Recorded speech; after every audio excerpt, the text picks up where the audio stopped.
Hey everyone, welcome to The Grind. If you have just joined us, usually in this show, we talk about, the sermon series that we're going through.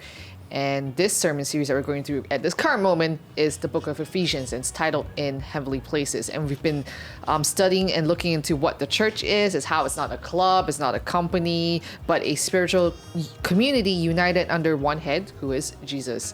And also one thing that we talked about more extensively this past week has been the fivefold ministry. And the idea is to attain maturity and unity.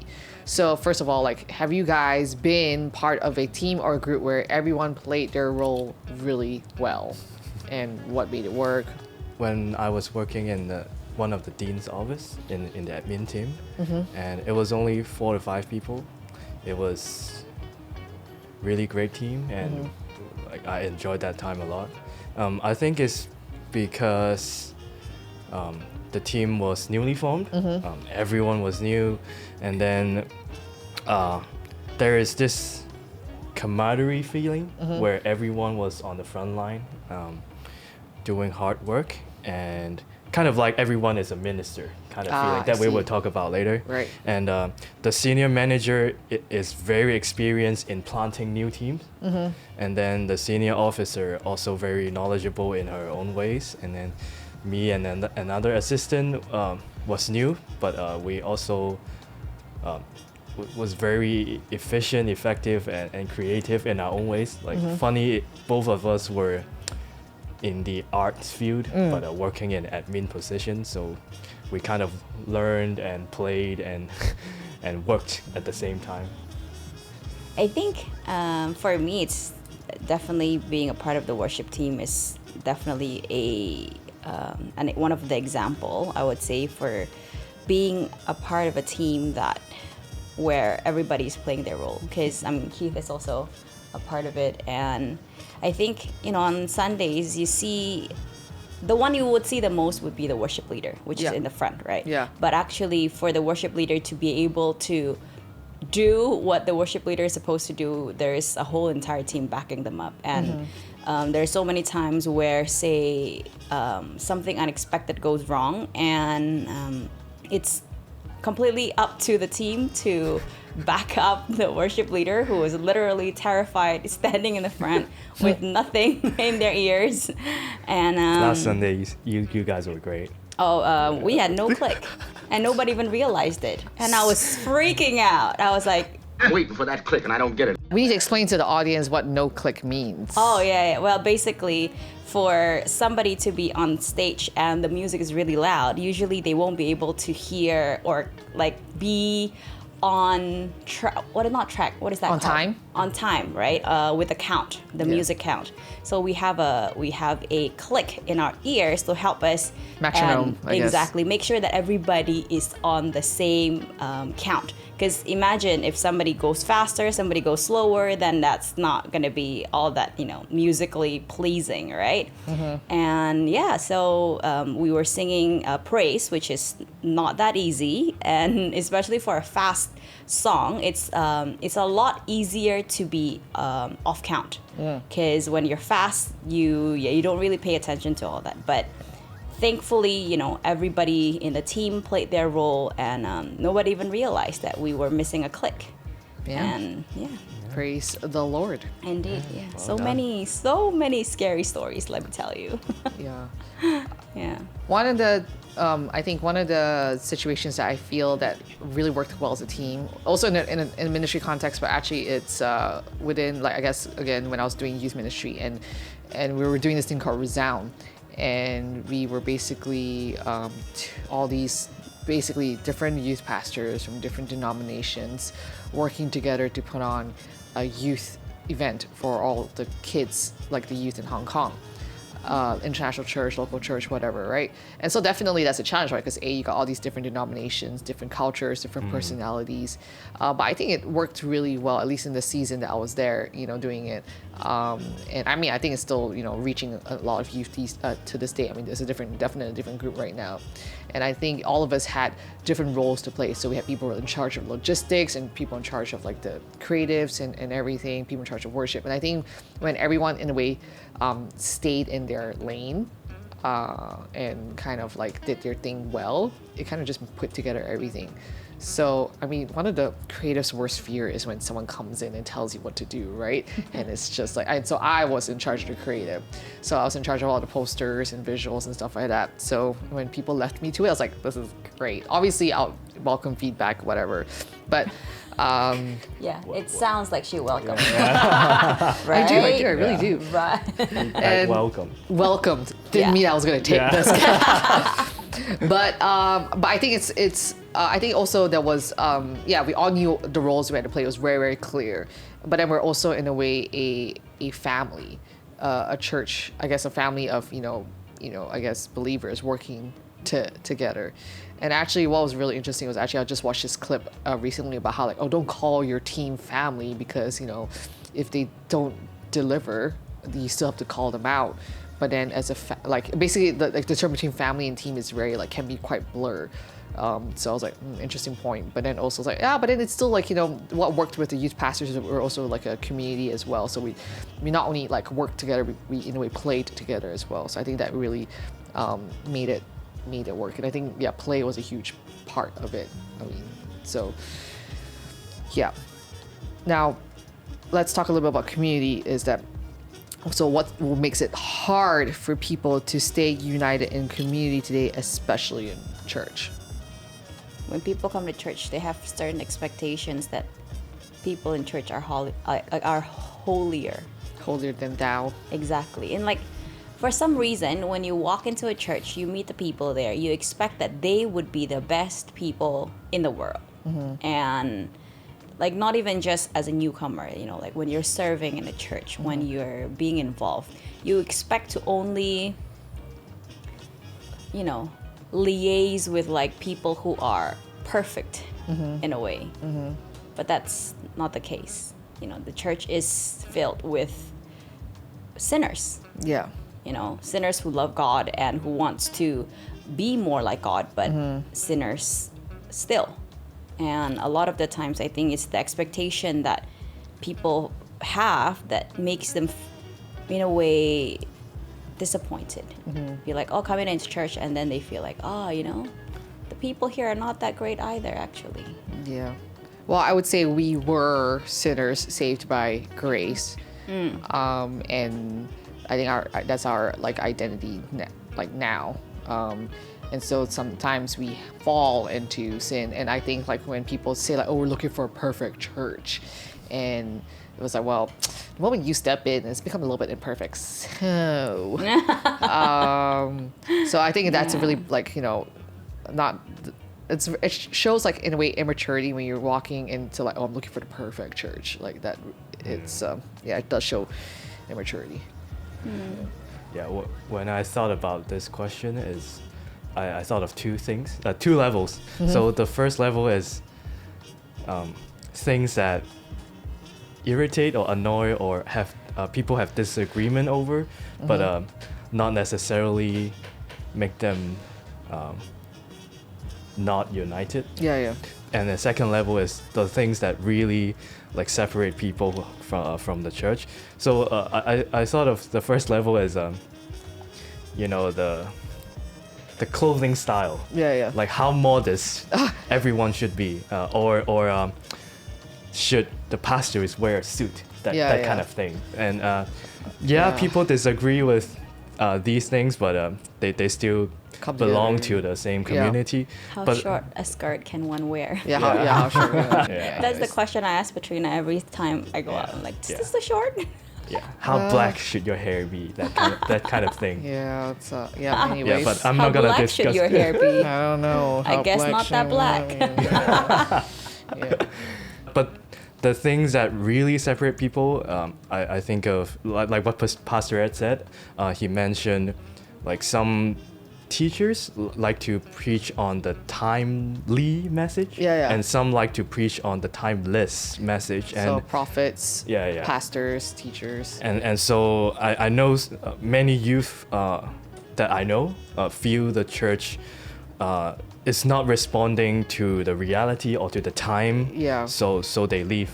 Yeah. Leave the church, and maybe the elderlies also feel the church neglect them because they might be less fellowship or pastoral support to them because they are not tithing that much, or there's no like strong ministry to them, or the music is not what they enjoy, so they leave, that kind of thing. Actually, yeah. I mean, if you think about it, like, do you think people then value like unity or individually more these days then? Individuality. Yeah. Yeah.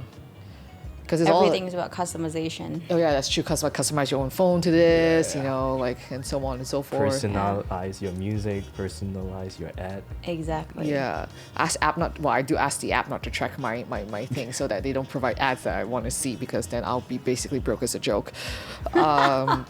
But it's true, like, you know, yes, we talk about unity, like, oh, it's so, I mean, actually, unity is something you talk about in like school, right? Especially I grew up in Singapore International School, so it's all about the different races and basically seeing it as national. I literally, like, I was actually at my primary school, the secondary school's campus, but basically my primary school, just this past weekend.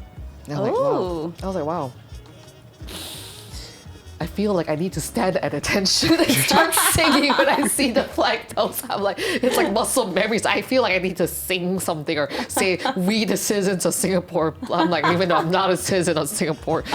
But yeah, it's true. Like, I think, in school, I remember just learning so much about unity. But then when I shifted over to a different school, it was more like about individuality, knowing, like, you know, I guess, like, then as you go into university as well, it's about, like, you know, who are you, and so but then also you don't want to lose. I think it's a balance, right? You don't want to lose yourself too much to conform to like an ideal, right? But then also you kind of also need to die to self a little bit in order to build to be united. I guess, you know, if we want to work in unity, and we need to also like die to self a little bit for the bigger picture, right? Because I mean, if I'm like coming into church and like, just watch me do my own thing, and I don't die to self, then it's really the Patrina show, and it shouldn't be the Patrina show, right? So I also think there is a lot more polarization. Yeah. Like many other things. So on the one hand, we advertise, we preach a lot of, not necessarily in the church, but we say we value unity a lot. But then also on the other hand, in reality, we act like more and more individually. So like we treasure a lot of the labels, like Gen X or Gen Y or Gen Z, and then we're from certain countries, we support this, support that. But we don't really actually act like we're united. That's kind of sad. So I mean, by the idea is like, with your different personalities and individuality, it's not meant to like conform to like one ideal. It's basically, that's not the idea. Unity is not conformity, and I think unity is just like, you know, all these different personalities and, you know, backgrounds working together. And so I think one of the things that we talked about is like, you know, why is alienation the natural result of sin, but reconciliation the supernatural work of Christ? Because I think if we just depend on our own efforts, we're not going to be very on the same page, are we? Like, we'll be a little bit more hateful, a little bit more prideful, a little bit more, you know, full of ourselves. And so I think, that's the heart of why Jesus died on the cross, is to reconcile man to God. And I think one of the earliest things that Pastor had said at the beginning of this series is that being Christian is not just getting right with God, but also getting right with others as well. Interesting thing that he brought up was the difference between gracism and racism. Gracism and racism. So what are your thoughts on that? Like, is it your first time hearing that term, or? It's my first time, but it's easy to understand what it is. To me is I treat you the gracism is despite your skin color. I treat you guys the same, but racism is because of your skin color. I treat you different. Like, racism will judge you based on your skin. Like, racism is like not like accept you regardless of your skin. But have you heard that term before? Or? No, I haven't heard that term before until recently. But I think, like you said, while you were trying to explain it to me earlier, I guess gracism isn't, because I think a lot of time people think that not being racist is not seeing the difference in people. You know, like a lot of people think that, oh, if you see that, that they're like, if you acknowledge that there are people of different skin color, that you're being racist. But that's not it. It's that you're treating them differently because of their skin color. Yeah. But I think when you're talking about racism, it's like, it's acknowledging that they are different and you are treating them all the same because they are different. Yeah. I think when people use the word like, oh, I'm colorblind, I think that's pretty racist, to be honest, because then you're not recognizing that they're a different race. You're like, oh, I don't see color. It's like, no, you should see color. You just don't treat them differently. Exactly. According to their skin color. And I mean, I've seen, people been racist at church, and I wish we called them out. But then also, it's like, I mean, I saw like an older lady be blatantly racist to a darker skinned person. But I'm not gonna call the old lady like, wait, auntie. Don't be racist, be racist. Yeah, I mean, like, she'll be like, huh, man, I mean, it's like, I'm not gonna yell at an older lady for being racist. I mean, also, I'm a pastor. I'm not gonna yell at her. But still, like, that just really irked me. But how do I still show honor, respect, to an older person for blatantly being racist?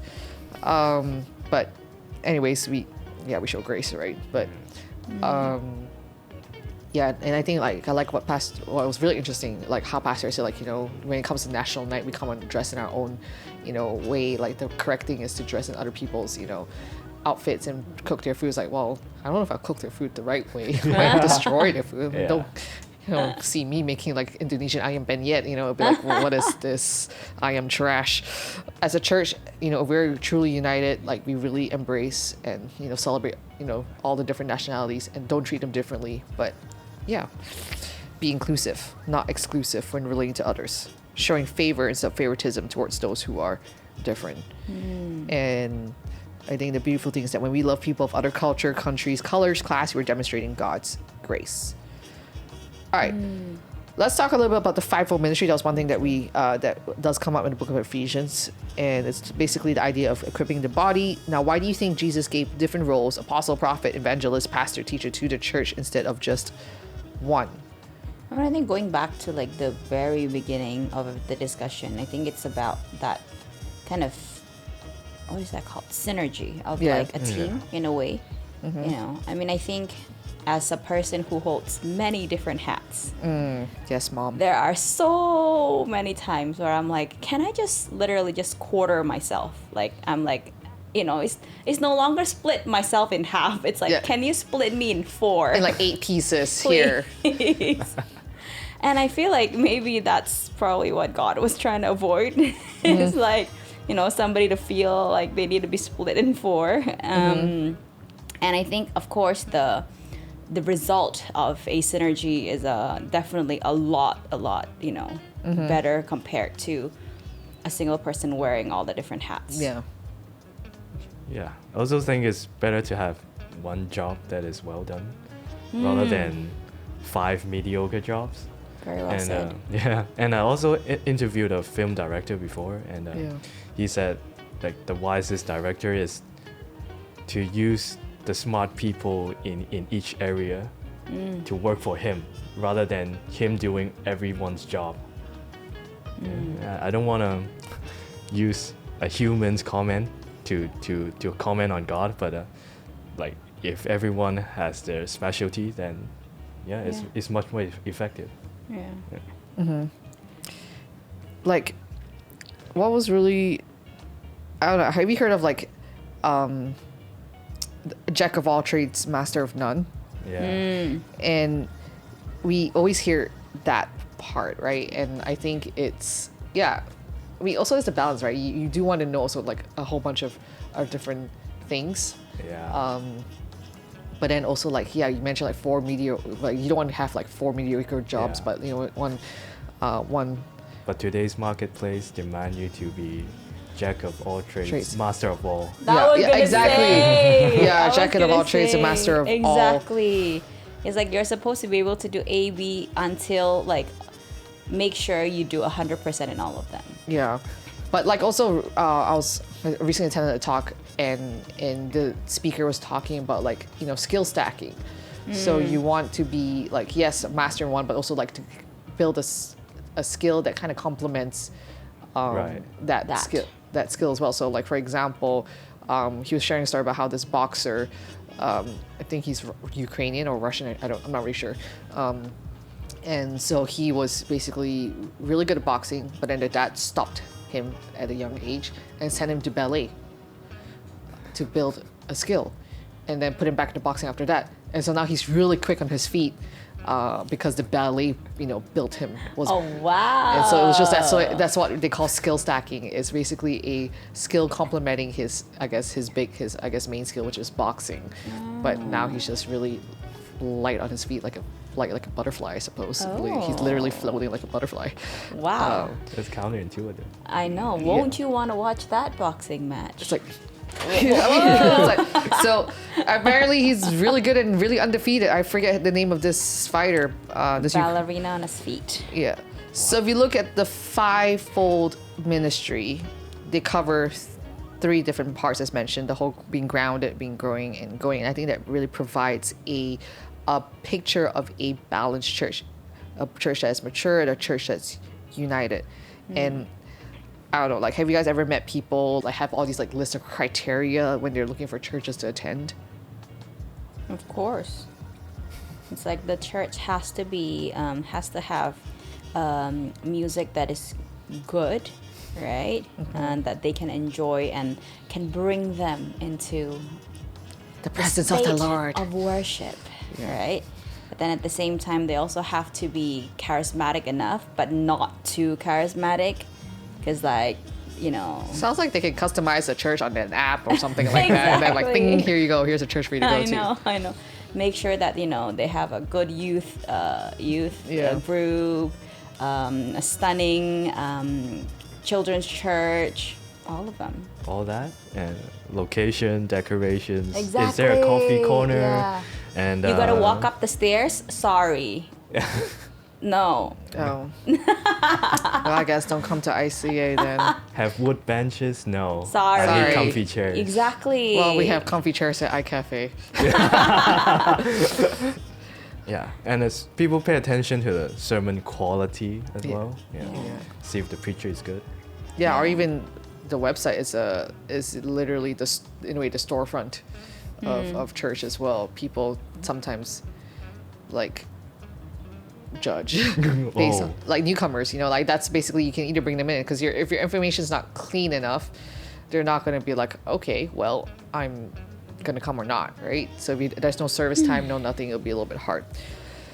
But anyways, I think I have also had my own set of criteria as well when I was looking for different churches, especially when I'm on my own. And it's like, is it spirit filled? Do they operate in the gifts of the Holy Spirit? Are they international? So on and so forth. But I think sometimes the criteria then gets in the way for me to be plugged into community because I have this like checklist, like, oh, sorry, missing that one piece. Got to look for a new church, and then I think the church then it becomes church shopping as opposed to finding a church where God has called me to. So I think criteria is a good framework. Because obviously I don't want to end up in a church where I'm like, obviously I won't fit in because they have different focus. Yeah. Right? And I think each church has their own strengths and basically different things that they're called to do. And so, I think there are probably some churches I probably will not thrive in, I guess. So. I mean, I think, right, I think it's really important to, like you say, to in a way make sure that the church that you're going to is the one that God has called you to be in.